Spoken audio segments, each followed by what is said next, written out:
227, Chapter 5 of Dracula. Welcome to CraftLit, the podcast for crafters who love books. My name is Heather Ordover, and I'm podcasting from the shores of the Potomac in Virginia, the Old Dominion.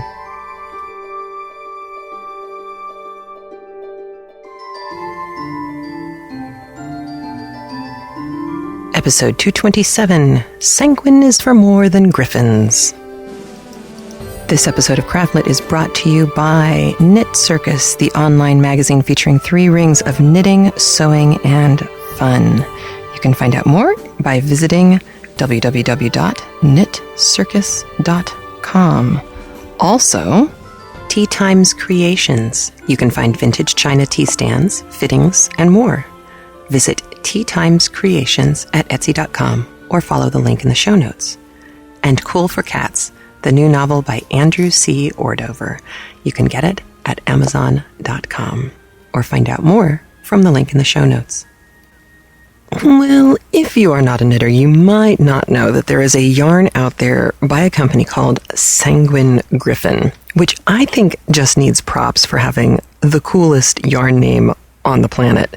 But not only the coolest yarn name, there are a bunch of wonderful people up there and fabulous costumes.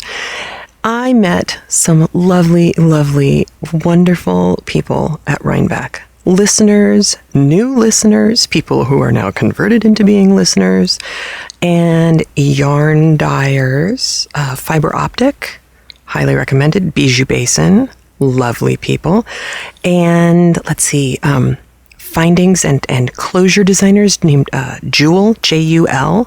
Look for her stuff. Holy cow, it's inventive, it's gorgeous, it's beautiful, it's really stunning, and it's going to be in the next Madame Defarge Knits book.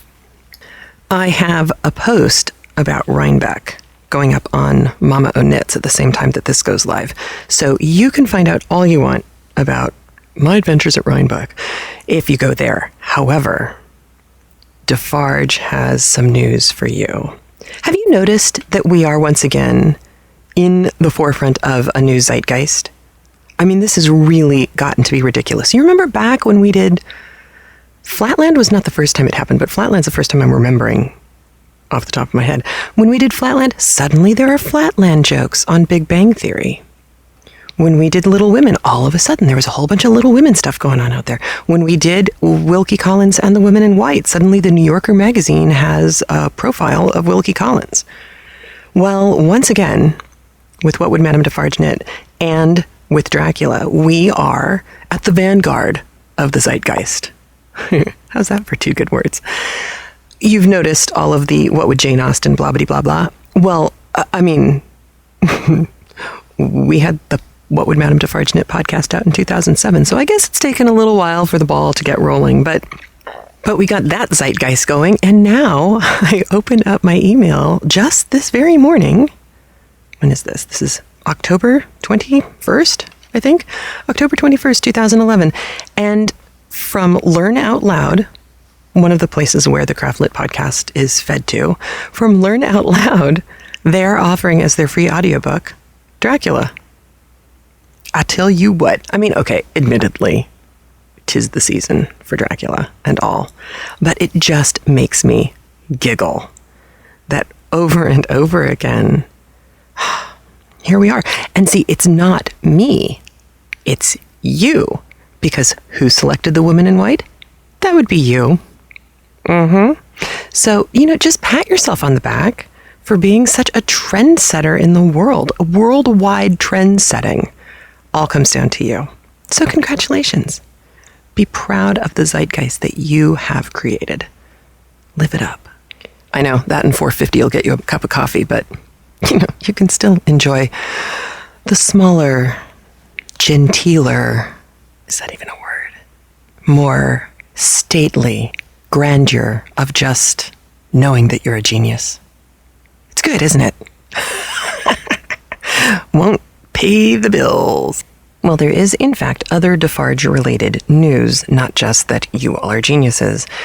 In the world of Defarge, as many of you know, we have been calling for submissions for What Would Madame Defarge Knit number 2. This would be the second volume. And we have gotten some great submissions. I am here to tell you right now, I know we're not going to be able to take all of the submissions that we have gotten because there are far too many. This, however, does not mean you should despair, and it does not mean you should stop submitting, because guess what's up? Yo. There will be a What Would Madame Defarge Knit Volume 2, and then 2 more books. Madame Defarge does Chaucer, and Madame Defarge does Shakespeare, because I like double entendres. I am over the moon. This all came about while we were up in Rhinebeck. I am so excited. So, if you have submitted a Shakespeare-oriented pattern to me for What Would Madame Defarge 2, we will then move you over into Madame Defarge Does Shakespeare. If you have submitted a Chaucerian pattern, we'll move that over to Defarge Does Chaucer. Everything else will stay in Madame Defarge Volume 2, or we may have to start planning for a Volume 3. Don't stop yourself from submitting, because as I seem to be saying, there is no end in sight to the volumes that we'll be creating. So that's number 1. Number 2, if you have already submitted just kind of a general classical thing, but have an idea for something Shakespearean or Chaucerian, please don't feel like you can't resubmit for something else. Don't limit yourself. No lids. Don't put a lid on your life. Just, go for it. So I have, because of Rhinebeck, I have a backup in my inbox of submissions. I know that. I also know I have test knitters backed up in my inbox. I know that too. I will be getting through all of those emails in the next couple of days and letting you know where everything stands.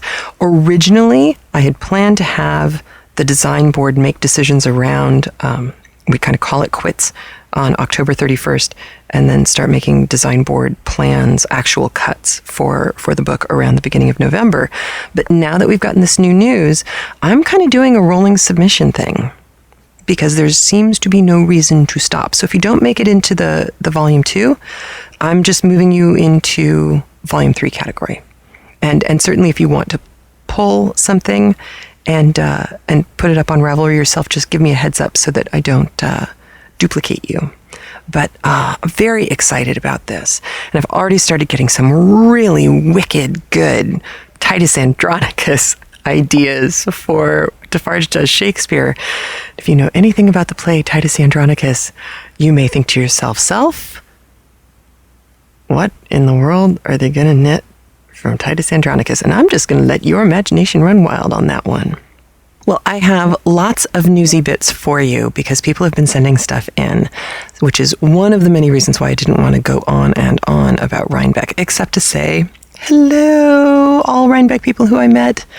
Oh, you were so good. Everybody who came up introduced themselves and made sure that I knew either that we had corresponded or that we hadn't.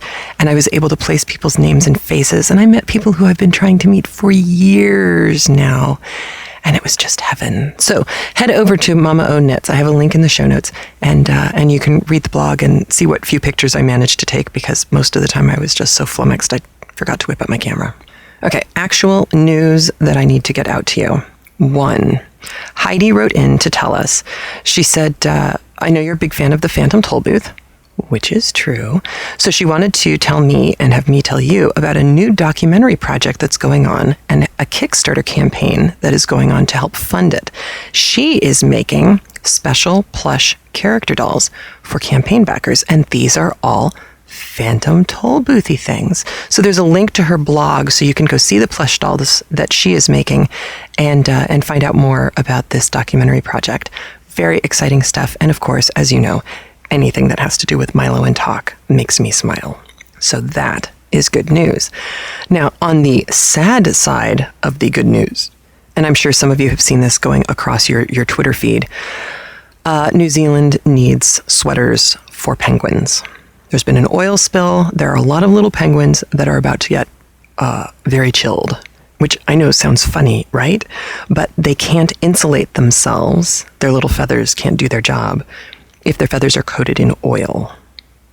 There has to, anyway, you can figure out the physics. The point is, New Zealand penguins need sweaters. There are instructions for how to knit these sweaters and adorable little pictures of the penguins with the sweaters on.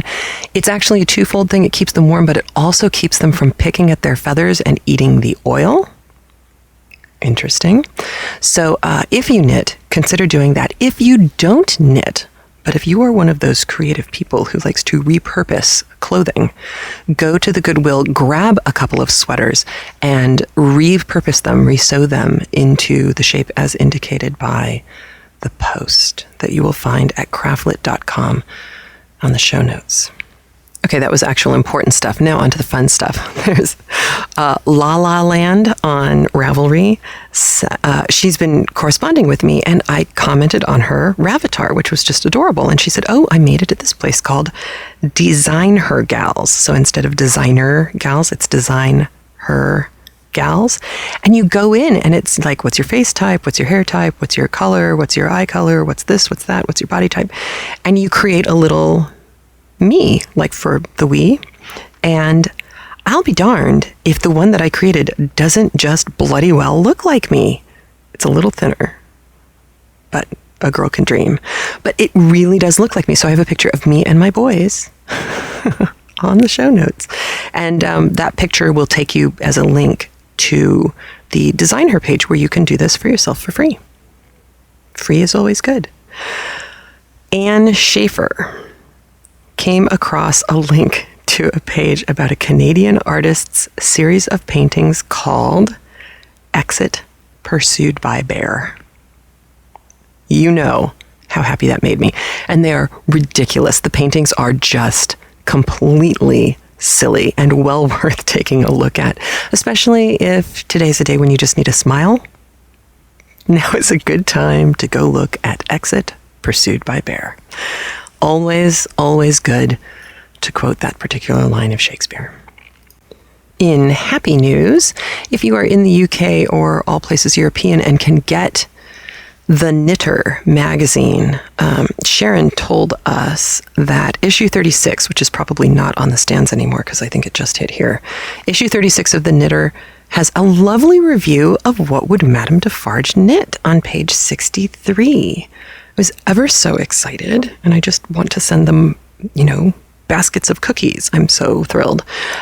If you can't get it, but are still interested in seeing, old magazines that are in back issues, I discovered the most fabulousness thing ever. That just totally didn't make any sense. Zinio, Zinio. I am fairly certain that not every magazine is doing this, but the Knitter is. Zinio is a magazine reader that is built on the Adobe Eyre platform, like the online books that Interweave is doing. And it worked brilliantly. I was able to buy a back issue for not an exorbitant amount of money, and almost immediately pull it up on my screen and read the magazine. And that issue 36 has some really lovely patterns in it. I was actually very impressed. Also on the I'm impressed front, you remember Margaret Rubiano? I read a comment from her, or an email from her last week, because she had written in about sparkly vampires, that there actually is a history of sparkly vampires out there in folklore, and that she had worked on a book called Vampires, Werewolves, Zombies, Compendium Monstrum. And she sent me a copy of this book. It is really adorable. It's a small book that has been bound very nicely and has pages that are kind of, antique-y pages and color pictures. And they've done the kind of stuff that I think I would really love doing, where they've gone and found every reference everywhere to vampires, zombies, and werewolves, and have compiled them all into this nice little tome and made it look kind of old-fashioned, like you are entering a world that is really quite dangerous. And learning about these things might be, not so good for your health. It's really fun.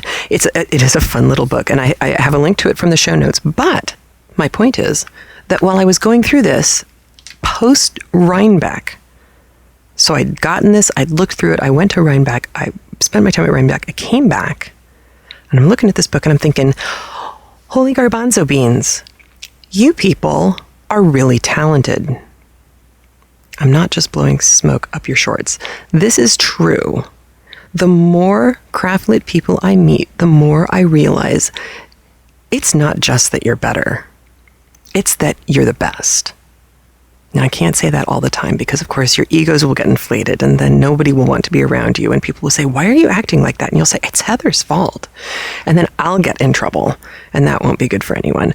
So what occurred to me is that I needed to put a page on the CraftLit show notes site for you to go and toot your own horn. And by that, I mean, post your name and, any little biographical information you want to post about yourself or not, and post your doings. What have you published? What designs have you released? What books have you put out? What ebooks have you put out? I don't care if a quote unquote real publisher hasn't touched your stuff. You guys are doing stuff and putting stuff out there that is useful. So, give the link to your book, give a little bit of a blurb, your elevator talk about what your book is or your patterns. Describe your patterns. Is it a shrug? Is it a shawl? Is it a pair of socks? Is it a bonbon holder? Whatever. Do you have a blog that you are really quite proud of, but you're feeling like nobody is coming and reading it? Well, then put a link in the show notes and give a little tagline about what your blog is about so that people know whether that's something they'd be interested in reading. And give yourself a forum.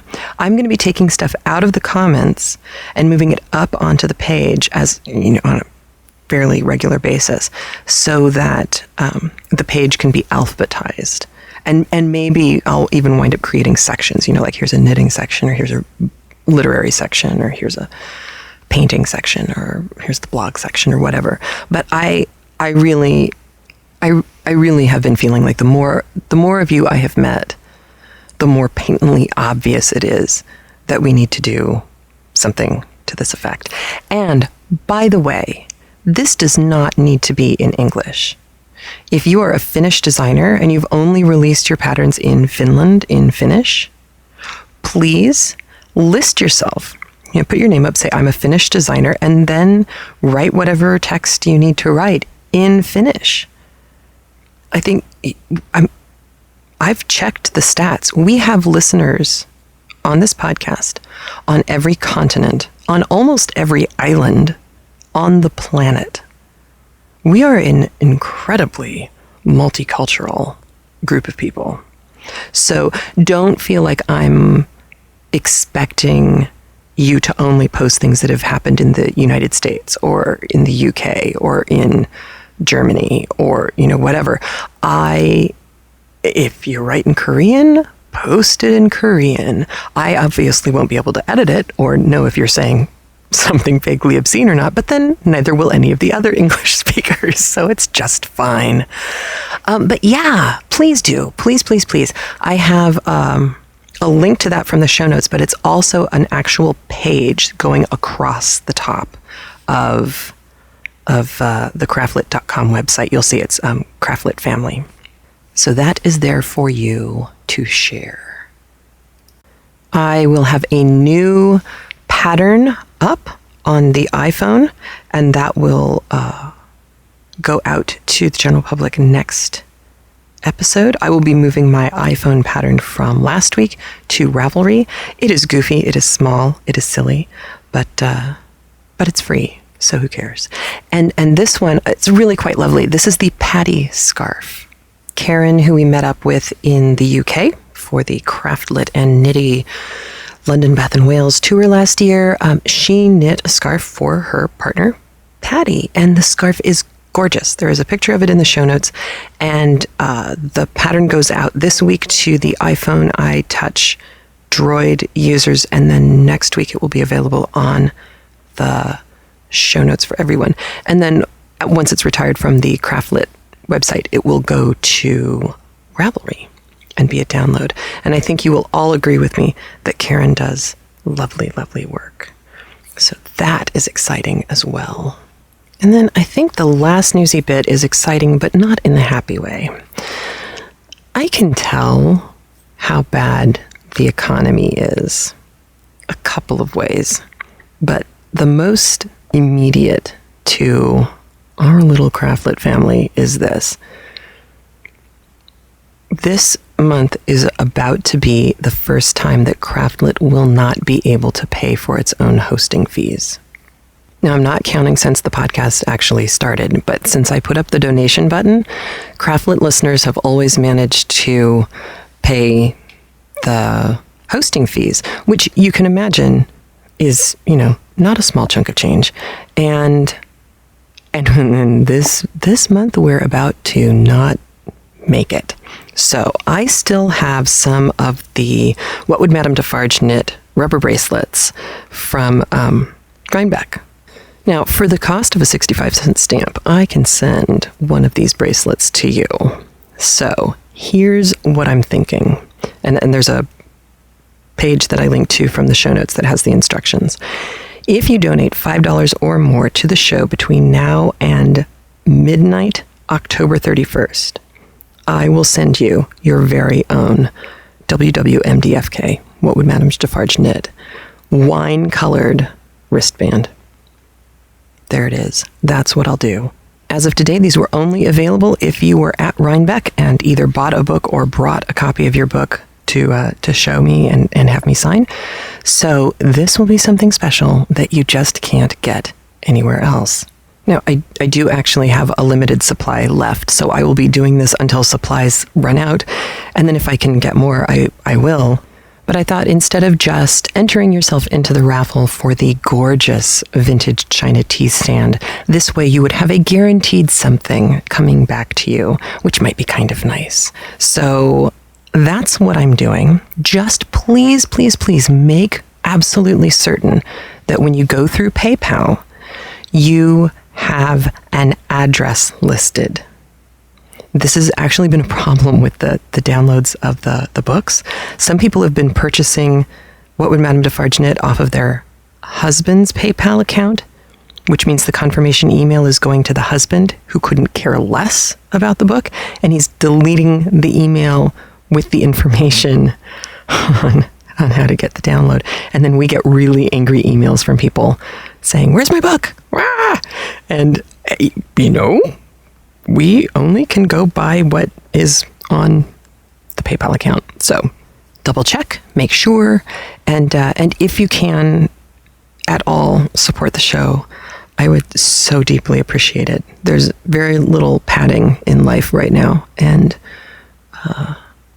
when I was working full-time, covering a little bit extra wouldn't have been so difficult, but right now it kind of is. And again, why? Because the economy stinks.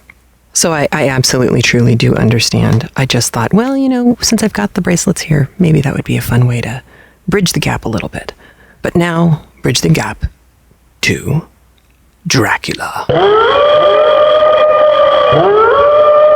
Yes, Dracula. It is time once again to return to our tale, our thrilling tale of sanguinity.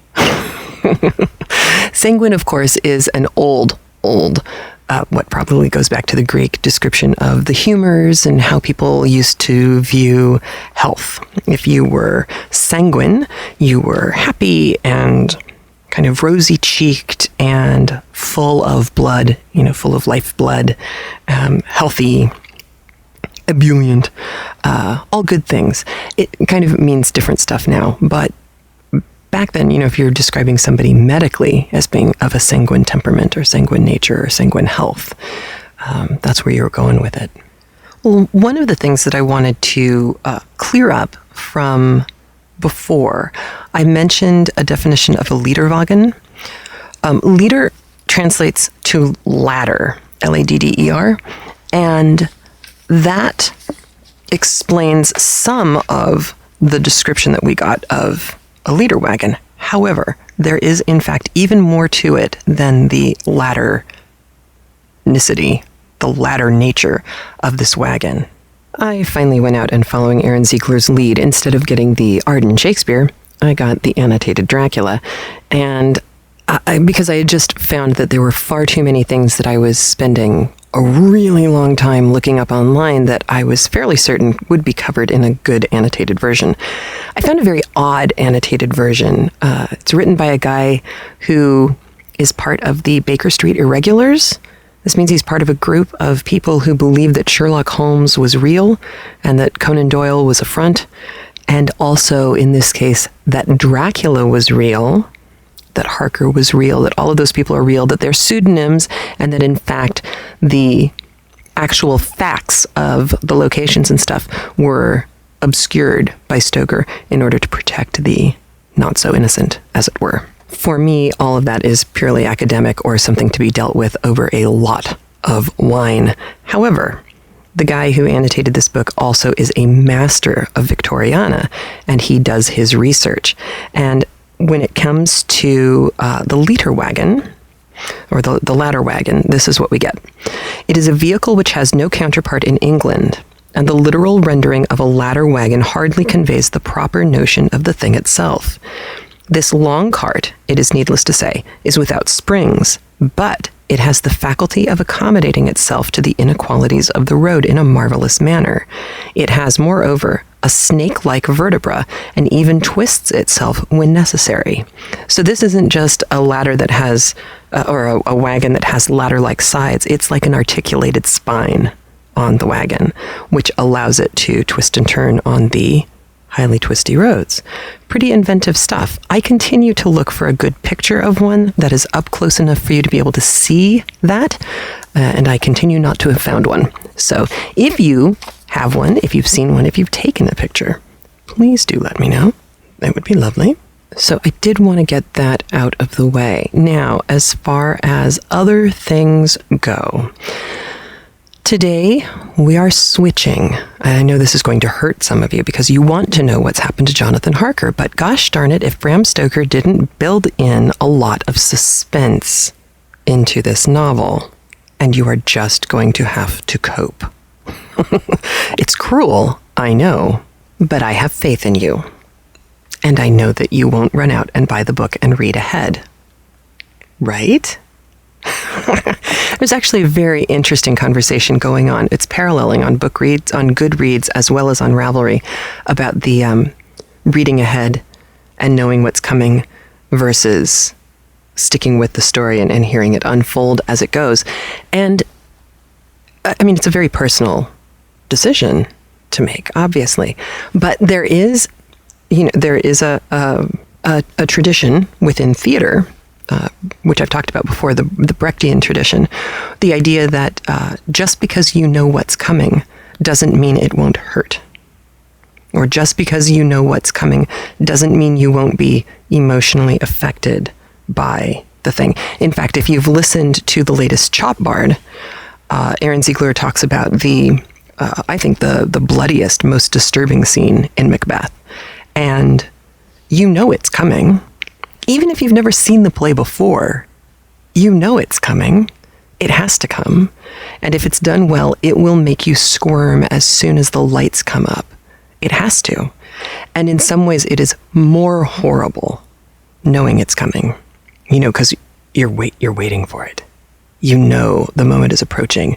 You know you're going to have to go through it. And this is one of those things that I think is so curious and fascinating about human nature, is that sometimes it's the adrenaline rush, you know, the purely kind of animal adrenaline rush from those moments that we crave. It heightens our awareness. It makes us aware that we're alive. It makes us happy that we're alive and not those people, you know, all of that stuff. But it is also interesting to me that we can experience those physiological reactions just from listening to a story or reading a book or watching a play. And in fact, there's a new podcast, which I will link to, called, it's not a new one, it's been around for a while, it's new to me. It's Judge John Hodgman. You may know Judge John Hodgman. You may know John Hodgman from The Daily Show. He's written a few funny books, and he's a very erudite, funny guy who looks exactly like Dr. Bunsen Honeydew from The Muppet Show, which is, I suppose, not entirely a compliment, but I always liked Dr. Bunsen Honeydew, so for me, it's a good, happy, warm feeling to know that he looks like Dr. Honeydew. Anyway, Judge John Hodgman did a podcast where he was deciding a case of whether it was appropriate to break the fourth wall in movies and plays. And if you're not familiar with this, the fourth wall is once you get into realism, into Ibsen and that era, there's this imaginary fourth wall between the actor and the audience. So the actor might be standing at the edge of the stage, looking out over the audience's heads, as though looking out a window at the gorgeous landscape of the icy north in Norway, Nora looking at her future out the window, which is right over the audience's heads. That's using the fourth wall as a wall. Now, breaking the fourth wall would be Nora suddenly looking down at somebody in the audience and saying, "Would you turn your cell phone off?" That's breaking the fourth wall in a non-inclusive way, where it's not included in part of the play. Breaking the fourth wall, you could look at Hamlet's soliloquies as breaking the fourth wall, a little more than kin, less than kind. That's directly to the audience.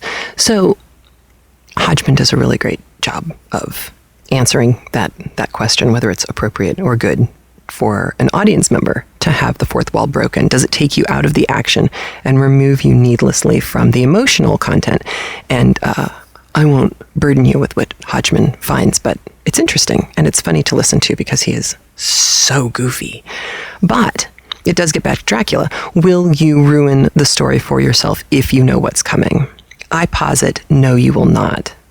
If you skip ahead and you read the last chapter, honestly, you'll probably be confused. But you won't spoil the book if you read ahead and then flip back and listen to the story as we go. In some ways, if you are that kind of person, it might actually enrich your experience. I don't know. It is definitely a personal choice. But I am very pro everyone having the opportunity to choose what is best for them, because we are not cookie cutters, we humans. So I won't get mad at you if you go and listen. But I will tell you this, and this is very important. While 90% of the time, our LibriVox readers have been wonderful, and that is definitely true of the women in this book. In fact, one of them is our very own Ariel Lipshaw, listener and contributor to CraftLit and Chopbard. She's the dramaturg who Aaron and I had a lovely conversation with and plan to talk to again. While the women are fine, and some of the men are okay, there are readers in the LibriVox version of Dracula who I wouldn't sick on my worst enemy. Those readers are being replaced on CraftLit. And today you will hear a couple of those replacements, but notable among them is that I was able to coerce Aaron Ziegler into reading the part of Dr. Seward for us. And that is just a gift from God. Seward is a very interesting character, but I am a bit previous. Let me back up and get to the beginning. Today we start with Mina. Jonathan is not in this narrative. You will not find out today what has happened to Jonathan. And I know that that is going to upset some of you. And the only thing I can say is, live with it. Not in a bad way, just in a good suspenseful way.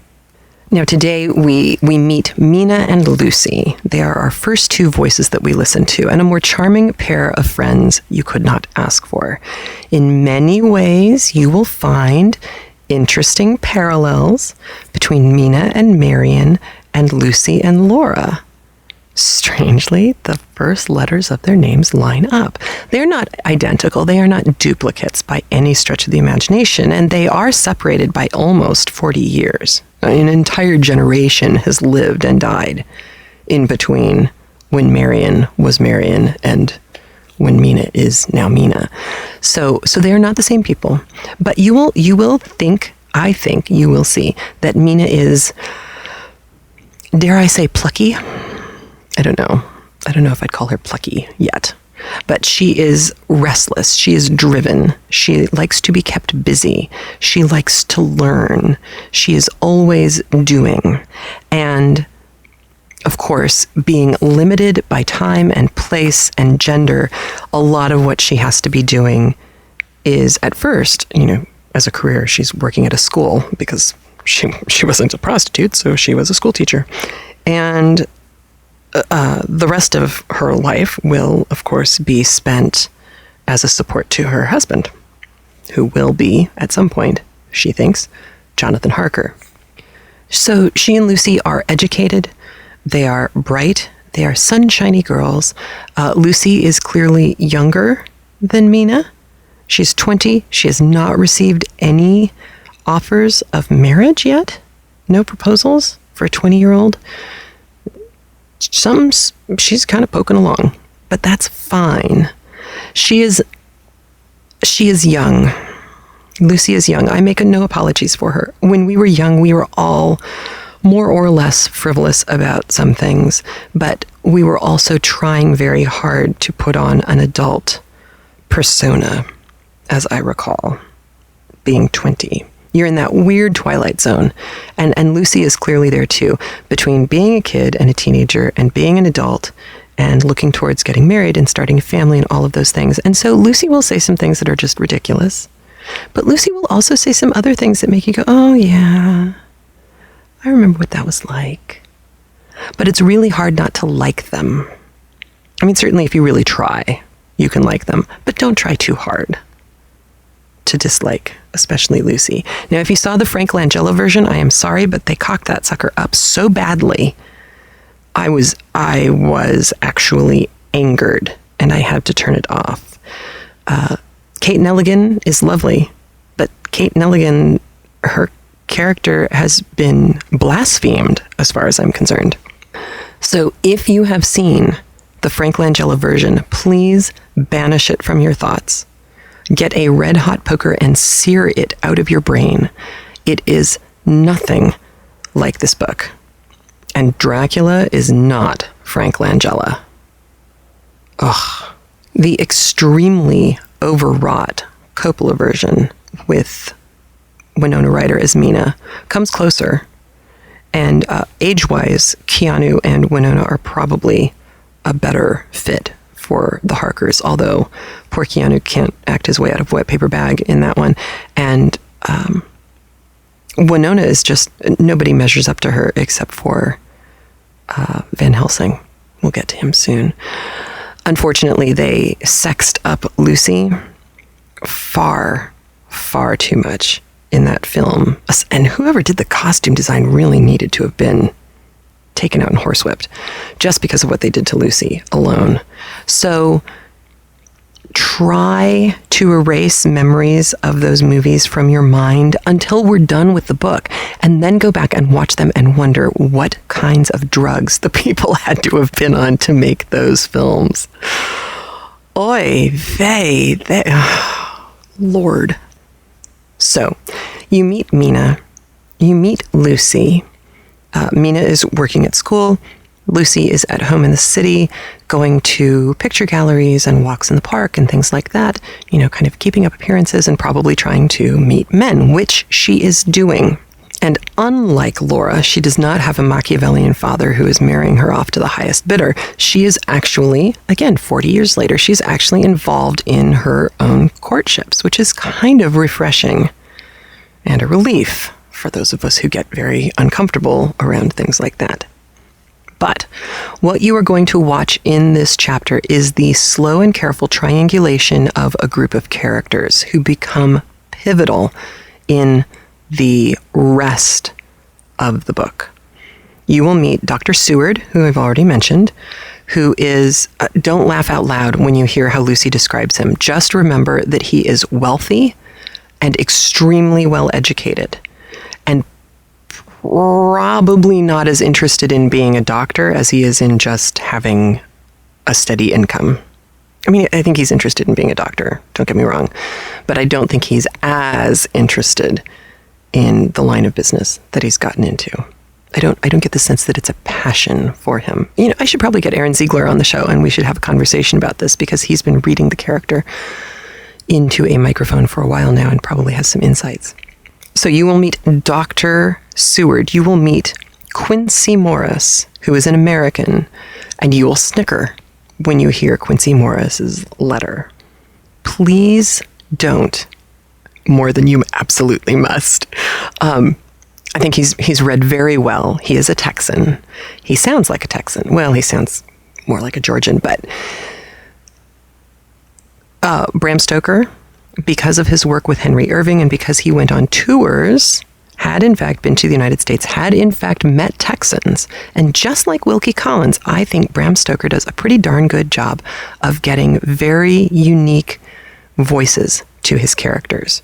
And so Quincy Morris does not sound like Dr. Seward.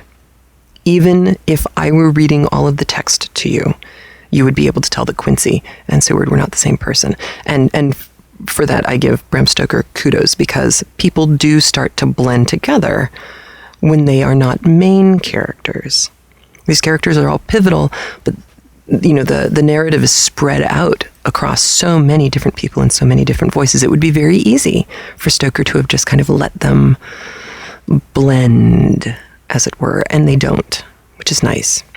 You will also have a very brief taste of Arthur Holmwood, who comes and goes very, very quickly at the end of this chapter. Now, there are a couple of things I need to warn you about. One is Dr. Seward, at the end of his diary entry, says something that sounds ridiculously convoluted and cryptic. I will come on at the end of today's chapter, and I will walk you through it. I will explain it to you, and then I will play that chunk, that piece of the audio one more time, so that you can see what it is that he's saying.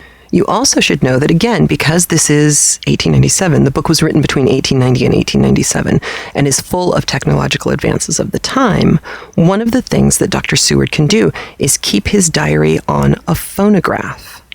So Aaron Ziegler, because he is so good to us, has actually recreated the sound of audio on a phonograph.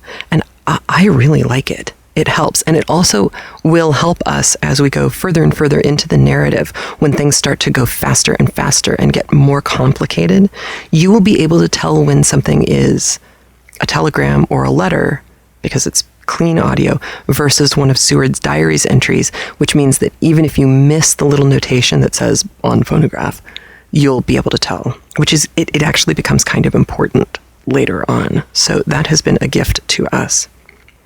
Now, remembering that this is the end of the Victorian era and that imperialism was rampant around England, casual racism for people from other countries is, of course, going to rear its ugly head, and does in this chapter. Just a little bit, just enough to remind us that it's not a modern book and make us all cringe. So there, I'm just letting you know in advance that it's coming. And of course, it always saddens us, but or me, anyway. And, you know, people needed to grow up some. So today we have Elizabeth Klett reading Mina Murray. She's not married yet. Ariel Lipshaw is reading Lucy Westenra. Aaron Ziegler reading Dr. Seward. We have Eric Zetterlund reading Quincy Morris. And we have my husband, Andrew Ordover, reading Arthur Holmwood. And so without further ado, I give you Chapter 5 of Dracula. Letter from Miss Mina Murray to Miss Lucy Westenra. 9th of May. My dearest Lucy, forgive my long delay in writing, but I have been simply overwhelmed with work. The life of an assistant schoolmistress is sometimes trying. I am longing to be with you, and by the sea, where we can talk together freely and build our castles in the air. I've been working very hard lately, because I want to keep up with Jonathan's studies, and I have been practising shorthand very assiduously. When we are married, I shall be able to be useful to Jonathan, and if I can stenograph well enough, I can take down what he wants to say in this way, and write it out for him on the typewriter, at which also I am practising very hard. He and I sometimes write letters in shorthand, and he is keeping a stenographic journal of his travels abroad. When I am with you, I shall keep a diary in the same way. I don't mean one of those 2 pages to the week with Sundays squeezed in a corner diaries, but a sort of journal which I can write in whenever I feel inclined. I do not suppose there will be much of interest to other people, but it is not intended for them. I may show it to Jonathan some day if there is anything in it worth sharing, but it really is an exercise book. I shall try to do what I see lady journalists doing, interviewing and writing descriptions and trying to remember conversations. I am told that, with a little practice, one can remember all that goes on or that one hears said during a day. However, we shall see. I will tell you of my little plans when we meet.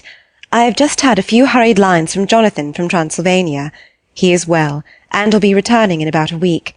I am longing to hear all of his news. It must be nice to see strange countries. I wonder if I mean Jonathan and I, shall ever see them together. There is the 10 o'clock bell ringing. Good-bye. Your loving Mina. Tell me all the news when you write. You have not told me anything for a long time. I hear rumours, and especially of a tall, handsome, curly-haired man. Letter, Lucy Westenra to Mina Murray. 17 Chatham Street, Wednesday. My dearest Mina, I must say you tax me very unfairly with being a bad correspondent. I wrote you twice since we parted, and your last letter was only your second.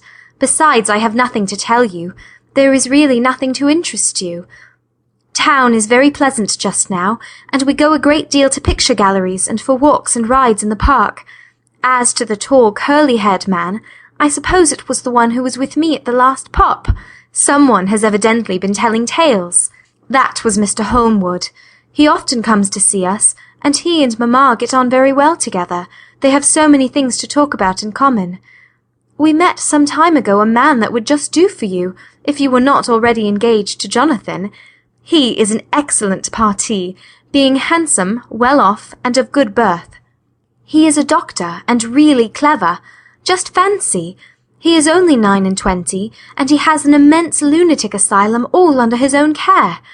Mr. Holmwood introduced him to me, and he called here to see us, and often comes now. I think he is one of the most resolute men I ever saw, and yet the most calm. He seems absolutely imperturbable. I can fancy what a wonderful power he must have over his patients.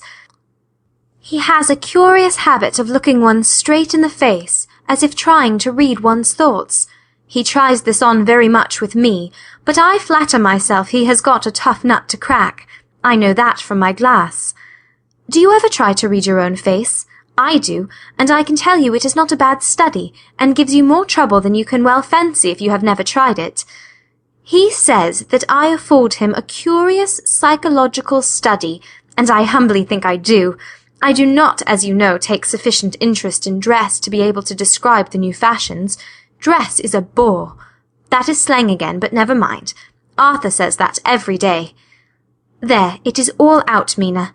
We have told all our secrets to each other since we were children.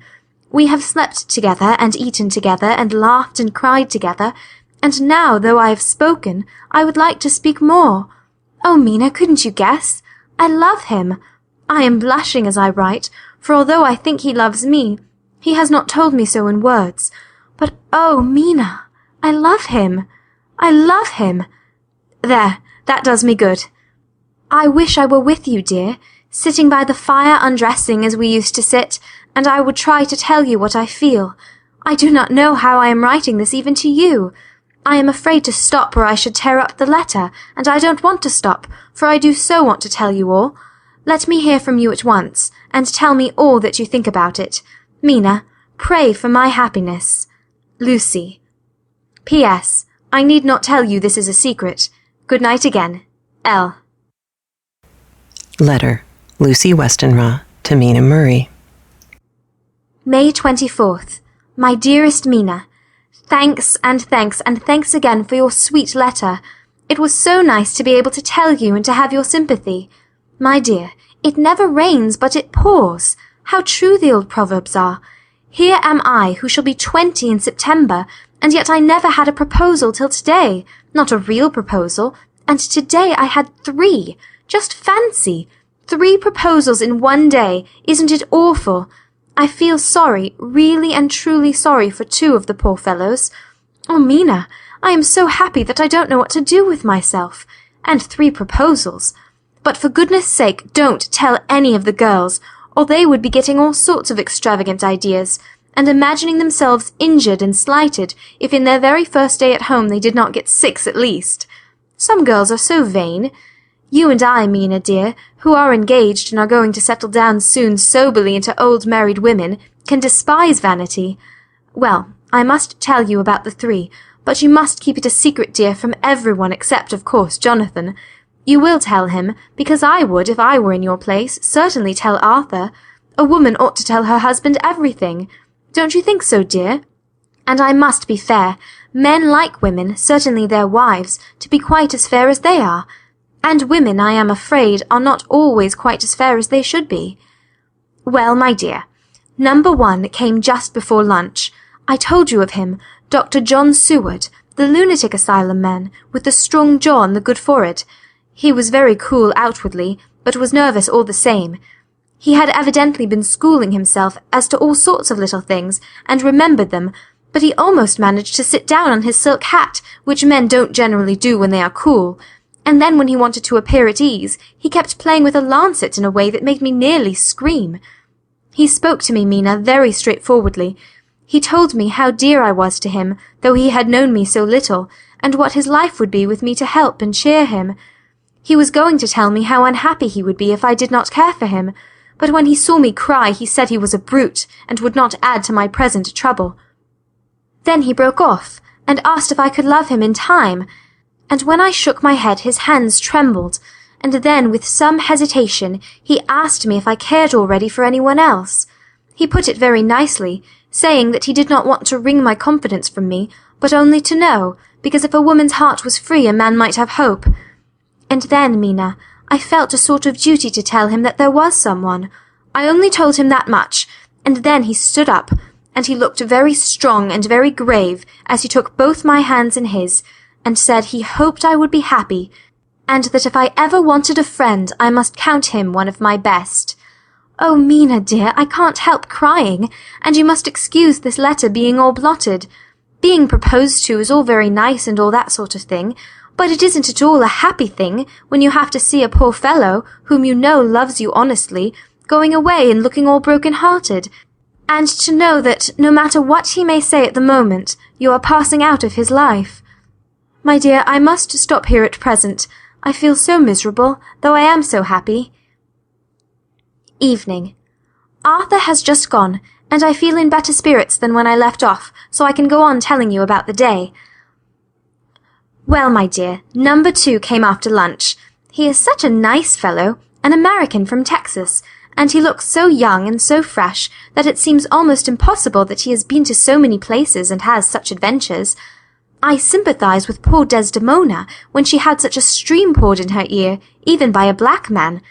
I suppose that we women are such cowards that we think a man will save us from fears, and we marry him. I know now what I would do if I were a man and wanted to make a girl love me. No, I don't, for there was Mr. Morris telling us his stories, and Arthur never told any, and yet— My dear, I am somewhat previous. Mr. Quincy P. Morris found me alone. It seems that a man always does find a girl alone. No, he doesn't, for Arthur tried twice to make a chance, and I helping him all I could, I am not ashamed to say it now. I must tell you beforehand that Mr. Morris doesn't always speak slang. That is to say, he never does so to strangers or before them, for he is really well educated and has exquisite manners. But he found out that it amused me to hear him talk American slang, and whenever I was present, and there was no one to be shocked, he said such funny things. I am afraid, my dear, he has to invent it all, for it fits exactly into whatever else he has to say. But this is a way slang has. I do not know myself if I shall ever speak slang. I do not know if Arthur likes it, as I have never heard him use any as yet. Well, Mr. Morris sat down beside me, and looked as happy and jolly as he could, but I could see all the same that he was very nervous. He took my hand in his, and said ever so sweetly, "Miss Lucy, I know I ain't good enough to regulate the fixin's of your little shoes, but I guess if you wait till you find a man that is, you will go join them 7 young women with the lamps when you quit. Won't you just hitch up alongside of me, and let us go down the long road together, driving in double harness?" Well, he did look so good-humoured and so jolly that it didn't seem half so hard to refuse him as it did poor Dr. Seward. So I said, as lightly as I could, that I did not know anything of hitching, and that I wasn't broken to harness at all yet. Then he said that he had spoken in a light manner, and he hoped that if he had made a mistake in doing so on so grave, so momentous an occasion for him, I would forgive him. He really did look serious when he was saying it, and I couldn't help feeling a sort of exultation that he was number 2 in one day. And then, my dear, before I could say a word, he began pouring out a perfect torrent of love-making, laying his very heart and soul at my feet. He looked so earnest over it that I shall never again think that a man must be playful always, and never earnest because he is merry at times. I suppose he saw something in my face which checked him, for he suddenly stopped, and said with a sort of manly fervour that I could have loved him for if I had been free, "Lucy, you are an honest-hearted girl, I know. I should not be here speaking to you as I am now if I did not believe you clean grit, right through to the very depths of your soul. Tell me, like one good fellow to another, is there anyone else that you care for? And if there is, I'll never trouble you a hair's breadth again, but will be, if you will let me, a very faithful friend." My dear Mina, why are men so noble when we women are so little worthy of them? Here was I almost making fun of this great-hearted, true gentleman. I burst into tears, I am afraid, my dear. You will think this a very sloppy letter in more ways than one, and I really felt very badly. Why can't they let a girl marry 3 men, or as many as want her, and save all this trouble? But this is heresy, and I must not say it. I am glad to say that though I was crying, I was able to look into Mr. Morris's brave eyes, and I told him out straight, "Yes, there is someone I love, though he has not told me yet that he even loves me." I was right to speak to him so frankly, for quite a light came into his face, and he put out both his hands and took mine, I think I put them into his, and said in a hearty way, "That's my brave girl. It's better worth being late for a chance of winning you than being in time for any other girl in the world. Don't cry, my dear. If it's for me, I'm a hard nut to crack, and I take it standing up. If that other fellow doesn't know his happiness, well, he'd better look for it soon, or he'll have to deal with me. Little girl, your honesty and pluck have made me a friend, and that's rarer than a lover. It's more selfish anyhow. My dear, I'm going to have a pretty lonely walk between this and Kingdom Come. Won't you give me one kiss? It'll be something to keep off the darkness now and then. You can, you know, if you like, for that other good fellow, or you could not love him hasn't spoken yet." That quite won me, Mina, for it was brave and sweet of him, and noble too, to a rival, wasn't it? And he so sad, so I leant over and kissed him. He stood up with my 2 hands in his, and as he looked down into my face, I am afraid I was blushing very much, he said, "Little girl, I hold your hand, and you've kissed me, and if these things don't make us friends, nothing ever will. Thank you for your sweet honesty to me, and goodbye." He wrung my hand, and taking up his hat, went straight out of the room without looking back, without a tear, or a quiver, or a pause, and I am crying like a baby. Oh, why must a man like that be made unhappy, when there are lots of girls about who would worship the very ground he trod on? I know I would if I were free, only I don't want to be free. My dear, this quite upset me, and I feel I cannot write of happiness just at once, after telling you of it, and I don't wish to tell of the number 3 until it can be all happy. Ever your loving Lucy. P.S. Oh, about number 3. I needn't tell you of number 3, need I? Besides, it was all so confused. It seemed only a moment from his coming into the room till both his arms were round me and he was kissing me. I am very, very happy, and I don't know what I have done to deserve it. I must only try in the future to show that I am not ungrateful to God for all his goodness to me in sending to me such a lover, such a husband, and such a friend. Goodbye. Dr. Seward's diary, kept in phonograph.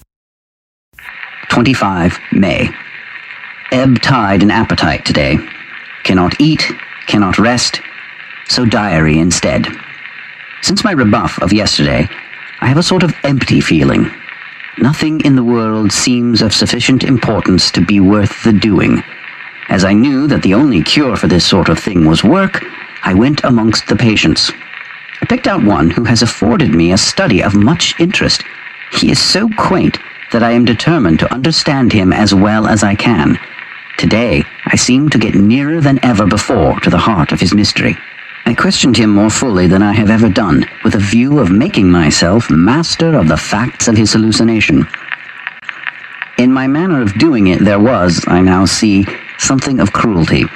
I seemed to wish to keep him to the point of his madness, a thing which I avoid with the patients as I would the mouth of hell. Memorandum: under what circumstances would I not avoid the pit of hell? Omne Romae venalia sunt. Hell has its price.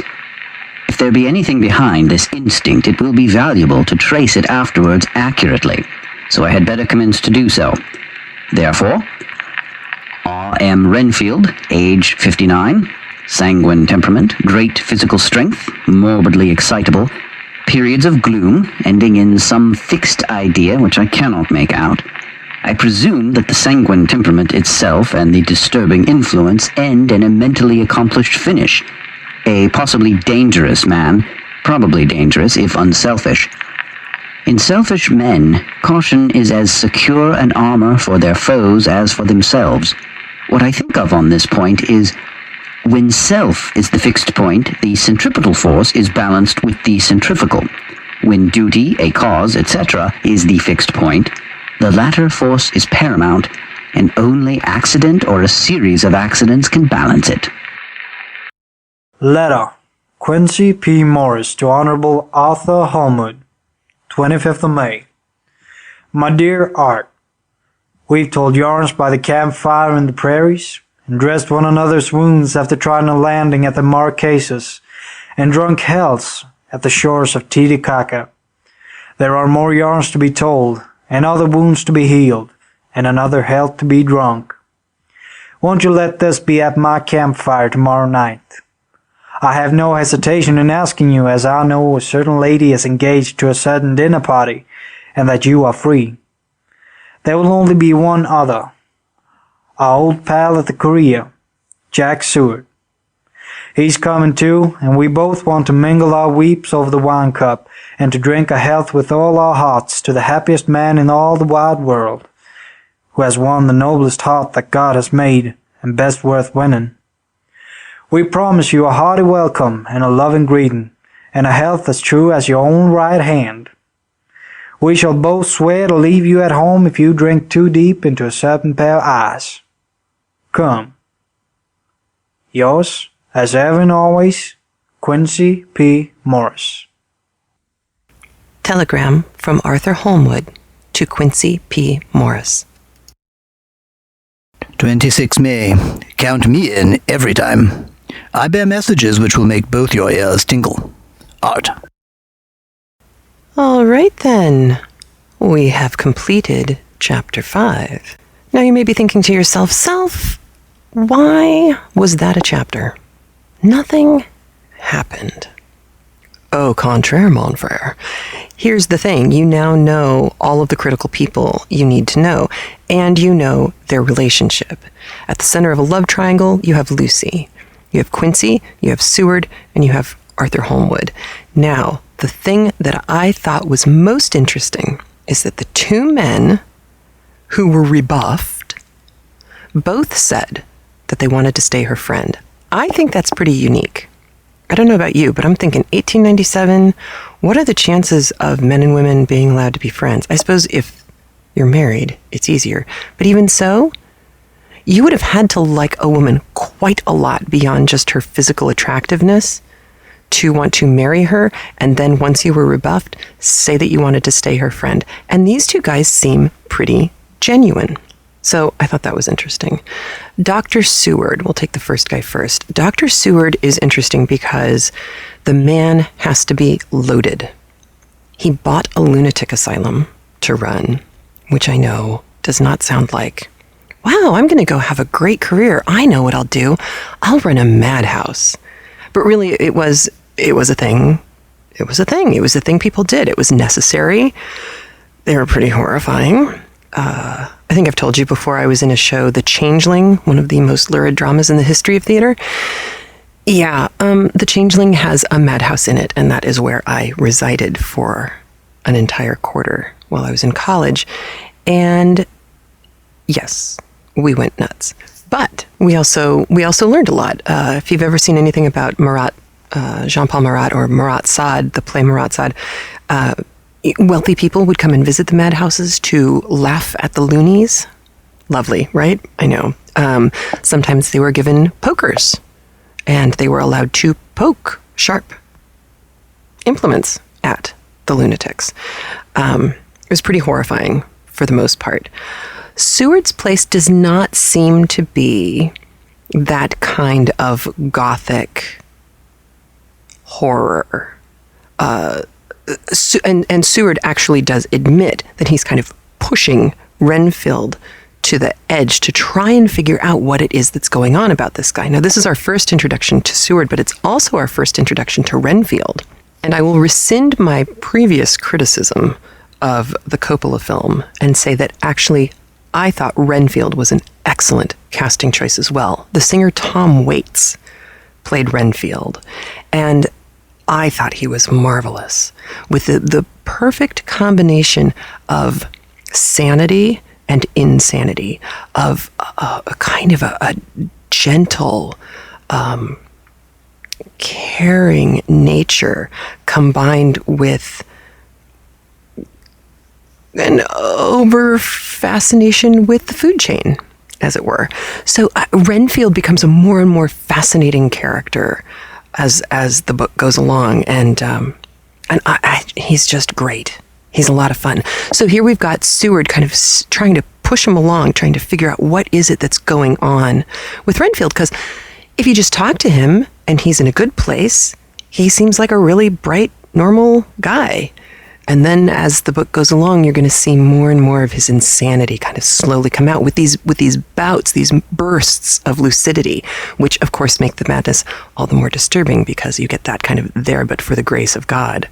And in a book like Dracula, where you have these very rational, very scientifically grounded people suddenly thrust into a horror film, kind of literally, that there but for the grace of God go I actually becomes kind of the world that they're living in. Like, oh my gosh, when did reality go on the blink? And when did we, rational scientific people, suddenly become surrounded with the supernatural and the unreal, and in fact, the undead? Really, the only thing about Quincy Morris that you need to get is that he is a stand-up guy. He is a good guy. He is a sweet guy. He speaks slang because Lucy enjoys it, not because it's the only way he can speak. He is well-bred. He is well-mannered. He is a gentleman. He is loaded. So now you've got Seward, who must have money because he bought the lunatic asylum, and because at this time a phonograph machine, a recording machine, would have cost about $2,000 our money right now. Probably about 1,100 pounds currently, about $2,000 currently. That's a lot of money. And you also learn that Quincy Morris and Arthur Holmwood have had adventures together. Really wild ones, going to the Marquesas, going to Lake Titicaca, which is in South America. They've been all over the place together. And that's pretty impressive at this time. There was one throwaway line that might have confused you where Quincy says, there will be one other, our old pal at the Korea, Jack Seward. He's probably not talking about Korea, the location. He's talking about Korea, a gentleman's club that they had been to.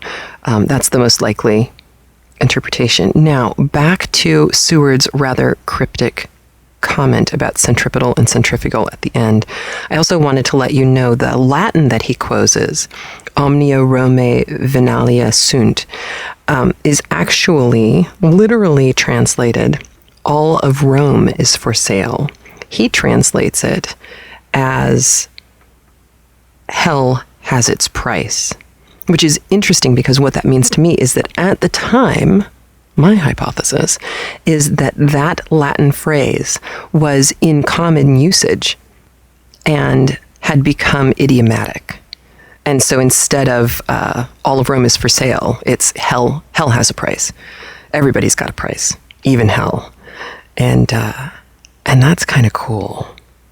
You know, it's kind of creepy too.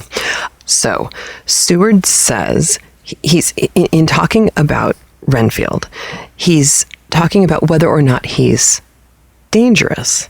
And he's talking about, in a selfish man, everything is fixed inwardly on the self. That would be centripetal force, everything moving towards the center. In a normally healthy person, the centripetal force, the one that pulls you internally, and the centrifugal force, the one that pushes you out to see the world around you, those two would be balanced. I suppose in a incredibly altruistic person, you could be focused more centrifugally, I don't think I said that right, where everything is being pushed out or focused on the outside. The things that are happening outside of you are more important than what's happening internally. And so he's talking about that tension between being inwardly focused and outwardly focused, and that right now Renfield is potentially dangerous because those two forces are out of balance. Now, of course, everybody in this story is going to go through a moment where they have to deal with this, whether they continue in kind of an isolationist, ostrich, head in the sand, head in the bucket, this is not happening to us moment, or whether they're going to allow themselves to see outside of their comfort zone and actually stretch themselves into a world where something like a vampire is even a possibility. And as we head into this Halloween season, All Hallows Day, etc., I leave you with the creepy thought that perhaps, just perhaps, Leslie S. Klinger, who annotated this giant tome of Dracula that I am now reading, could possibly have been right, and that maybe Dracula is still here among us. Please remember to support the people who support CraftLit. Visit Knit Circus online magazine, offering 3 rings of knitting, sewing, and fun. You can check out the latest issue at www.knitcircus.com. And what would Madame Defarge knit?